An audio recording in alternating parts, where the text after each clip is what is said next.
Yo les gars et les gaguettes, c'est ton Nakama Winnie en chakra et en vibranium et aujourd'hui je vais vous parler des deux premiers tomes de Samurai 8.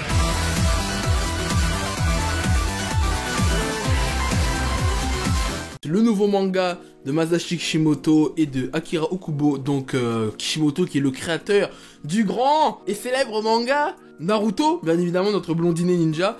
Et là donc les deux premiers tomes sont sortis, édités chez Kana, c'est sorti du coup le mois de décembre. Je les ai enfin lus et donc je vais vous donner mon avis sans spoiler bien évidemment des deux premiers tomes et surtout que j'avais déjà fait une critique du premier chapitre qui était sorti sur le site de Kana il y a quelques mois.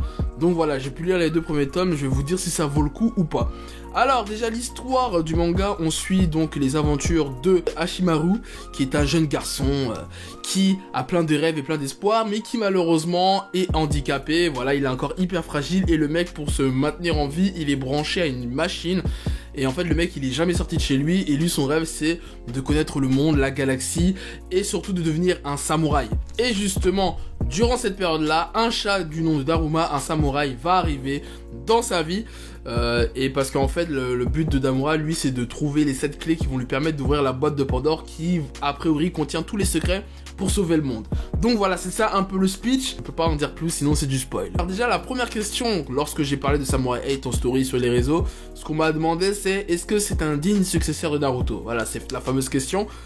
Moi je vais y répondre, alors moi je pense, après c'est que mon avis, je pense que si tu as aimé Naruto, tu vas forcément apprécier Samurai 8, tu vas avoir des facilités parce que dans Samurai 8, alors je sais pas si c'est positif ou négatif, mais tu retrouves beaucoup un peu des codes que je pense les fans de Naruto aiment. Tu vois, notamment sur la psychologie des personnages, sur déjà même le rêve de héros. On suit vraiment un héros fragile, en difficulté, qui n'a pas les privilèges de tout le monde dans son univers, un peu comme Naruto, on va dire, dans son propre manga. Là, on passe de ninja à samouraï, voilà, donc là, c'est des samouraïs, et c'est vraiment un univers de science-fiction. Et d'ailleurs, moi, c'est un truc que j'aime beaucoup l'univers de ce manga, le délire samouraï mélangé avec la science-fiction futuristique, avec des cyborgs. C'est vraiment pas mal. Concernant les dessins, c'est Akira Okubo qui se charge du dessin, donc ce n'est plus Masashi Kishimoto qui s'en occupe. Et alors, faut savoir que Akira Okubo était l'assistant de Kishimoto durant Naruto, et donc bah forcément il s'est imprégné du trait de Kishimoto et vraiment je trouve que même comme je l'avais déjà dit lorsque j'avais parlé du premier chapitre, je trouve que les dessins de Akira Okubo sont meilleurs que le mangaka qui s'occupe actuellement de Boruto, je sais plus comment il s'appelle, mais voilà.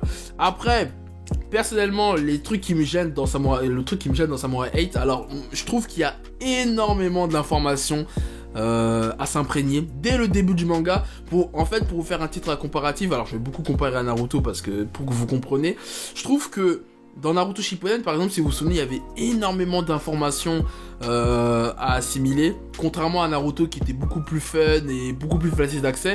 Et là, dans Samurai 8, c'est Naruto Shippuden dès le début. On beaucoup d'informations sur l'univers, sur les personnages, sur les méchants, sur l'origine story du héros. Un tas d'informations. T'as l'impression que là, j'ai lu 2 tomes. Hein.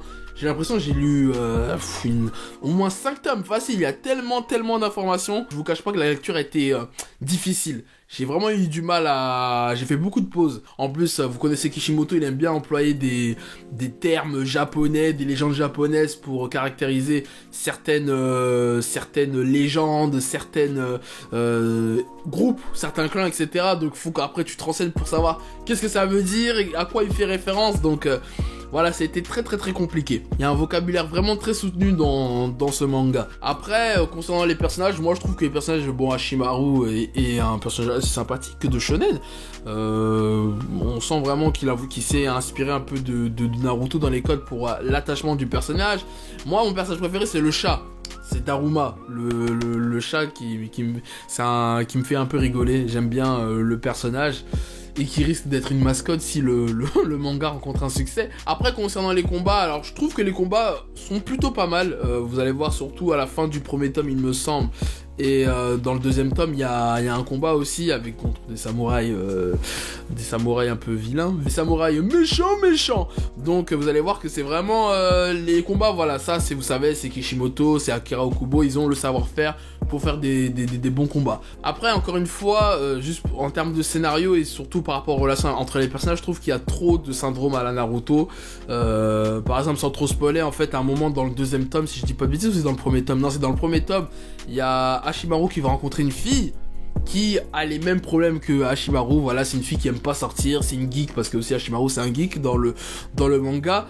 Et bah vous savez, ils se rencontrent, ils discutent, et Hashimaru veut faire sortir la fille dit « Tu ne sais pas, qu'est-ce que je ressens ?» etc. Et Hashimaru qui dit « Si, je sais à quoi tu... je sais ce que tu ressens, je sais ce que t'endures. » Mais tu sais, c'est un peu comme le Naruto, quoi. Le mec Naruto était tout seul, dès qu'il rencontre quelqu'un de similaire à Naruto qui a été seul, qui a pas grandi avec une famille, etc., il lui fait sa morale, et bah tu retrouves un peu ça dans Samurai 8. Trop de similitudes, c'est un peu comme j'avais dit avec With Wing With You et Your Name. Pour With Wing With You, donc Les Enfants du Temps, qui sort en janvier d'ailleurs 2020, j'avais dit que le problème du film c'est qu'il y avait trop de codes repris de Your Name, et c'est à dire que j'avais du mal à détacher les deux projets. Et bah c'est pareil un peu pour Samurai 8 et Naruto, j'ai l'impression. Et par contre il y a un truc qui me surprend, alors là c'est rien à voir avec la critique de l'œuvre, mais j'ai l'impression que les fans de Naruto n'ont pas suivi le projet. Quand je fais des sondages sur les réseaux pour savoir qui a lu Samurai 8, j'ai l'impression que les fans de Naruto, et même j'en ai discuté sur dans la vraie vie ou sur les réseaux, beaucoup de gens disent « Ah non, ça veut pas dire que j'aime Naruto, que je vais suivre tous les trucs de Kishimoto. » C'est un peu bizarre, moi je trouve, comme réflexion. Si t'es vraiment un fan de Naruto ou que tu as aimé Naruto, par curiosité, tu vas suivre, regarder au moins le début de Samurai 8 pour savoir. C'est-à-dire que vous avez pas confiance en Kishimoto. Je comprends pas. Moi, c'est pas pour faire pour créer des guéguerres. Mais moi j'en suis persuadé que si Oda crée un autre manga après One Piece, mais je suis persuadé que les fans de Oda vont suivre le projet. Même si le projet il est claqué, mais ils vont avoir la curiosité parce que je pense que les fans de One Piece ont confiance en Oda. Alors que là, les fans de Naruto, vous êtes des fakes. Je suis choqué du nombre de personnes qui n'ont pas suivi le projet, et surtout, il y a même des rumeurs apparemment au Japon comme quoi il va être annulé. Alors je sais pas, c'est des simples rumeurs. À l'heure où je fais cette vidéo là, je ne suis absolument sûr de rien.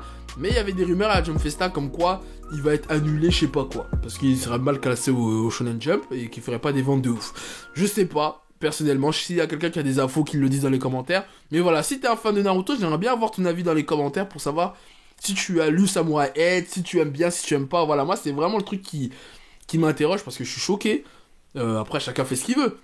Mais viens pas dire que t'es un fan de Naruto, que tu aimes Kishimoto, et qu'après, dès qu'il se lance dans d'autres projets, vous suivez pas le délire. Moi je comprends pas, le FC Naruto, là, pour le coup, vous me décevez.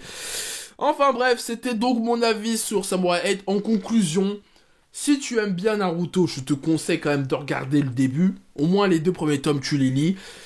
Et puis voilà, après c'est très complexe comme histoire, la lecture. J'ai trouvé ça très difficile d'accès personnellement. Et bien voilà, c'était donc mon avis sur Samurai 8. C'était ton Nakama Winnie en chakra en vibranium. Et sur ce, on se dit au plaisir. Oi, avant de partir, n'oublie pas de liker la vidéo, de la partager et surtout de t'abonner si ce n'est pas déjà fait. Et n'oublie pas d'aller nous soutenir sur Utip et Tipeee si tu apprécies notre travail. Merci d'avance.